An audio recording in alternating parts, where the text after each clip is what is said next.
यह वह सत्य है जो हजारों वर्षों तक छुपा कर रखा गया था। इस सत्य को सर्वप्रथम डॉक्टर बाबा साहब अम्बेडकर ने उजागर किया। उन्होंने न केवल इसे उजागर किया, अमानवीय ताकतों के विरुद्ध संघर्ष किया और मानवता स्थापित करने का कार्य किया। प्राचीन भारत का इतिहास ब्राह्मणों ने और अंग्रेजों ने लिखा था। यह इतिहास विकृत तो था ही, उसमें अनेक तथ्यों का समावेश नहीं था। बाबा साहब ने प्राचीन इतिहास का अध्ययन किया और अपने ज्ञान के बल पर उसका विश्लेषण किया। विश्लेषण के बाद उन्होंने इतिहास के सत्य को उजागर किया। उनके द्वारा लिखी गई किताब प्राचीन भारत में क्रांति और प्रतिक्रांति में बाबा साहब ने सही प्राचीन इतिहास लिखा है। भारत में ब्राह्मणवाद के कारण मानवता स्थापित नहीं हो सकी। बाबा साहब ने इस देश में मानवता स्थापित करने का कार्य किया। उन्होंने इतिहास बनाया और हमें इतिहास बनाने की प्रेरणा दी। उन्होंने कहा, जिन्हें इतिहास बनाना है उन्हें इतिहास की जानकारी होना जरूरी है। बाबा साहब ने प्राचीन भारत में क्रांति और प्रतिक्रांति इस किताब में प्राचीन भारत का सही इतिहास लिखा है। इसलिए हमने इसी किताब के आधार पर प्राचीन भारत का इतिहास जानना चाहिए।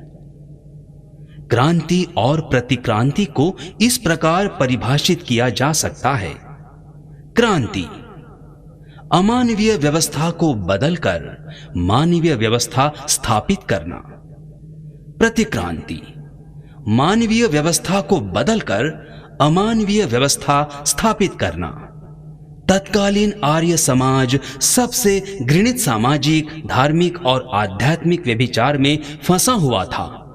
प्राचीन भारत में बुद्ध के पूर्व आर्यों की स्थिति, समाज का विभाजन, चातुर्वर्ण व्यवस्था, जुआ खेलना, शराब पीना, यौनाचार, यज्ञ, कर्मकांड, समाज का विभाजन, चातुर्वर्ण व्यवस्था। आर्यों ने चातुर्वर्ण व्यवस्था बनाकर सर्वप्रथम समाज का विभाजन किया।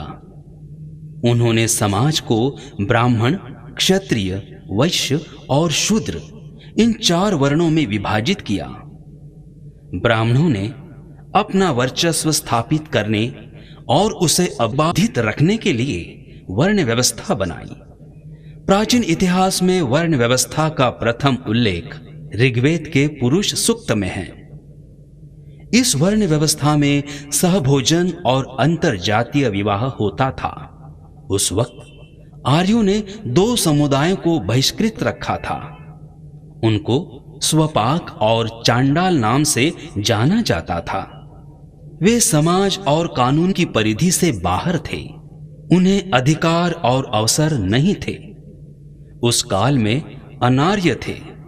उन्हें नाग नाम से जाना जाता था। वे बहुत शूरवीर थे। आर्य उन पर अपना प्रभाव नहीं जमा सके, इसलिए आर्यों ने नाग लोगों के साथ समझौता किया था। उन्हें आर्यों द्वारा अपने समान मान्यता देने के लिए बाध्य होना पड़ा। नाग लोगों का राजनैतिक इतिहास ईसा पूर्व 642 से मिलता है। इस वर्ष शिशु नाग ने मगध साम्राज्य की स्थापना की थी। जुआ खेलना। सभी आर्यों को जुआ खेलने का शौक था। राजा जुआ खेलने को अपनी शान मानते थे। वे बड़े बड़े दांव लगाते थे। वे परिवार के लोगों के, पत्नी के, राज्य के भी दांव लगाते थे। आर्यों के इतिहास में युधिष्ठिर द्वारा अपने पत्नी को तथा नल द्वारा अपने राज्य को जुए में हारने के उदाहरण हैं। राजा लोगों को जुआ खेलने के लिए पेंडोल की व्यवस्था कर देते थे। शराब पीना। सभी आर्य शराब पीते थे। आदमी और औरतें शराब पीते थे। वे बहुत अधिक मात्रा में शराब पीते थे। ब्राह्मण और क्षत्रिय सोम नाम की शराब पीते थे और वैश्य और शूद्र सुरा नाम की शराब पीते थे। ब्राह्मण चाहे तो सुरा भी पी लेते थे। आर्यों के साहित्य में शराब पीकर शुक्राचार्य द्वारा संजीवनी विद्या बताने का उदाहरण है। इसके अलावा राम और सीता द्वारा तथा कृष्ण और अर्जुन द्वारा शराब पीने के उदाहरण हैं। यौनाचार, कोई भी आदमी किसी भी स्त्री से विवाह करता था। उदाहरण, ब्रह्मा के पुत्र दक्ष ने अपने बहन के साथ विवाह, दक्ष की पुत्रियों का ब्रह्मा के पुत्र मरीचि के पुत्र कश्यप से विवाह, ब्रह्मा के तीसरे पुत्र धर्म से दक्ष की पुत्रियों का विवाह, येम और यमी इन भाई बहनों का विवाह, ऋग्वेद वशिष्ठ का अपनी पुत्री शत्रुपा से विवाह, हरिवंश पुराण मनु ने अपनी पुत्री इला से विवाह, जहनु ने जानवी से विवाह, सूर्य ने अपनी पुत्री से विवाह, ब्रह्मा ने अपनी नाती दक्ष की पुत्री से विवाह। बहुपति प्रथा, परिवार के सभी पुरुष एक औरत के साथ सहवास करते थे। खुलेआम सबके सामने सहवास करना, यज्ञ के समय ऋषियों द्वारा खुले में सहवास। उदाहरण, पाराशर और सत्यवती। अयोनी प्रथा, घर के बाहर खुले में गर्भ धारण। उदाहरण, सीता और द्रौपदी अनियोजिता थी। स्त्रियों को भाड़े पर देना। उदाहरण, राजा ययाति ने अपनी पुत्री माधवी को गुरु गालव को भेंट दी। गालव ने उसे 3 राजाओं को भाड़े पर दिया। उसके बाद उसे विवाह के लिए विश्वामित्र को सौंप दिया। पद और पराक्रम में श्रेष्ठ देव पुरुषों से संतानोत्पत्ति। कोई भी लड़की देव पुरुषों के पूर्वास्वादन के बगैर शादी नहीं कर सकती थी। लाज होम, देव लोगों से लड़की की मुक्ति के लिए अनुष्ठान। इस अनुष्ठान में लड़की को मुक्त करने के लिए देव पुरुष की मांग पूरी करनी पड़ती थी। सप्तपदी, शादी के वक्त 7 कदम चलना। शादी के समय वर वधू द्वारा 7 कदम चलने के बाद ही शादी संपन्न होती थी। यदि 7 कदम पूरे होने के पहले देव पुरुष रोक लेता है तो वह शादी नहीं हो सकती। वह फिर से उस लड़की पर अपना अधिकार जमा लेता है। अज्ञानतावश हिंदुओं में आज भी सप्तपदी प्रथा शुरू है। पशुओं से यौन।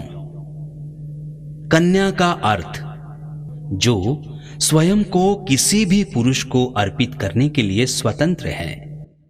यज्ञ, लाभ प्राप्ति के लिए यज्ञ किए जाते थे। प्रारंभ में यज्ञ में नर बलि दी जाती थी। नर बलि क्षत्रिय और वैश्य की दी जाती थी।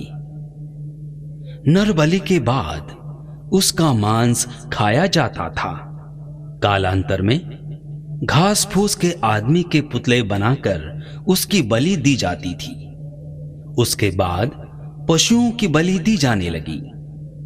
अश्वमेघ यज्ञ किए जाते थे। अश्वमेघ यज्ञ के पूर्व स्त्रियां घोड़े के साथ मैथुन करती थी। राजा दशरथ ने पुत्र प्राप्ति के लिए अश्वमेघ यज्ञ किया था। उसके बाद राम, लक्ष्मण, भरत और शत्रुघ्न पैदा हुए। यज्ञ के बाद खुले में जुआ खेला जाता था, शराब पी जाती थी और संभोग किया जाता था। यज्ञ में ब्राह्मण को बड़ी दक्षिणा मिलती थी।